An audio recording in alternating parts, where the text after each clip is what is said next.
قرآن ہماری زندگیوں میں اللہ رب العزت کی ذات نے راہ ہدایت بنایا۔ قرآن رشد و ہدایت ہے۔ قرآن کی شروعات سورۃ الفاتحہ سے دیکھیں تو کیا ہے؟ اہدنا الصراط المستقیم، اے اللہ ہمیں سیدھا راستہ دکھا، ہدایت والا راستہ دکھا۔ ہدایت کیسے ملے گی؟ ہدایت کیا ہے؟ یہ قرآن نے بتایا۔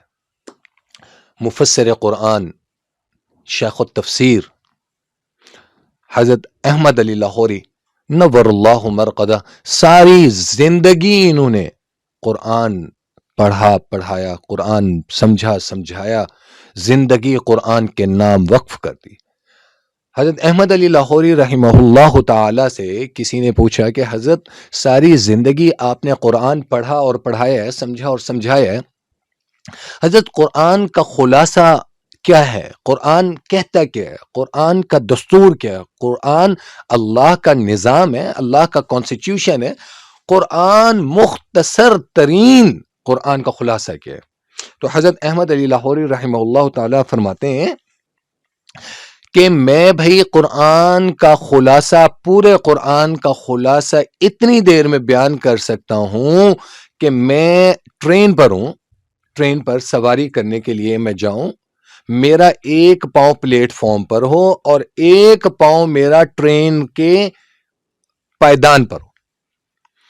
اب دوسرا قدم میں ابھی رکھ رہا ہوں، اور میرے سے کوئی آ کر سوال کرے اور کہے کہ احمد علی لاہوری مجھے قرآن کا خلاصہ بتاؤ، تو میں دوسرا پاؤں ٹرین پر رکھنے سے، ٹرین کے پائیدان پر رکھنے سے پہلے پورے قرآن کا خلاصہ بتا سکتا ہوں۔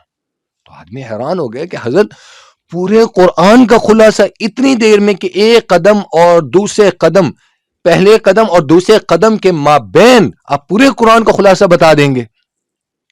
اللہ اکبر۔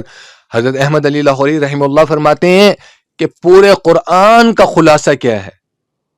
نمبر 1، اللہ کو اس کی عبادت سے، رسول اللہ صلی اللہ تعالی علیہ وسلم کو ان کی اطاعت سے، اور مخلوق کو خدمت سے راضی کر لو۔ یہ پورے قرآن کا خلاصہ ہے۔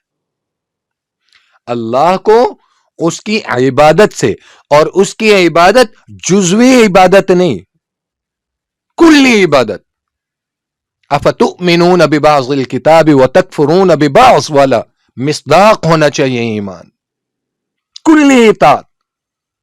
اللہ کو عبادت سے، رسول اللہ صلی اللہ تعالی علیہ وسلم کی جو اطاعت ہو وہ جزوی نہیں، کلی اطاعت ہو، تیری میری والی نہیں ہو، 1.5 انچ کی مساجد والی نہیں ہو۔ رسول کی اطاعت اس طرح ہونی چاہیے کہ جس چیز سے رسول اللہ صلی اللہ تعالی علیہ وسلم نے منع فرما دیا، منع ہو جاؤ۔ جس پر عمل کرنے کا حکم دے دیا اس پر من و عمل کرنا ہے، اس طرح عمل کرنا ہے کہ جس طرح صحابہ رضوان اللہ تعالی علیہم اجمعین نے زندگی گزاری، اس طرح عمل کرنا ہے کہ جس طریقے سے آل رسول نے زندگی گزار دی، اس طریقے سے عمل کرنا ہے کہ جس طریقے سے صحابہ رضوان اللہ تعالی علیہم اجمعین، اہل بیت آل رسول نے زندگی گزار کر بتا دیا کہ اطاعت رسول کیا ہے، اور مخلوق کو اس کی خدمت سے، حقوق العباد، من و ان، جیسے اللہ نے اور مدنی کریم عرب کے چاند محمد رسول اللہ خاتم النبیین صلی اللہ تعالی علیہ وسلم نے بتا دیا، ان حقوق العباد کو اسی طریقے سے پورا کر دیں۔ یہ پورے قرآن کا خلاصہ ہے۔ یہ اہدنا الصراط المستقیم والی زندگی ہے۔ یہ وہ زندگی ہے جس کے بارے میں کہا گیا صراط الذین انعمت علیہم، یہ ان لوگوں کی زندگی ہے جن پر انعام کیا گیا ہے۔ یہ پورے قرآن کا خلاصہ ہے۔ یا وجیہ دینی والکرم وحلیف العلم والحکم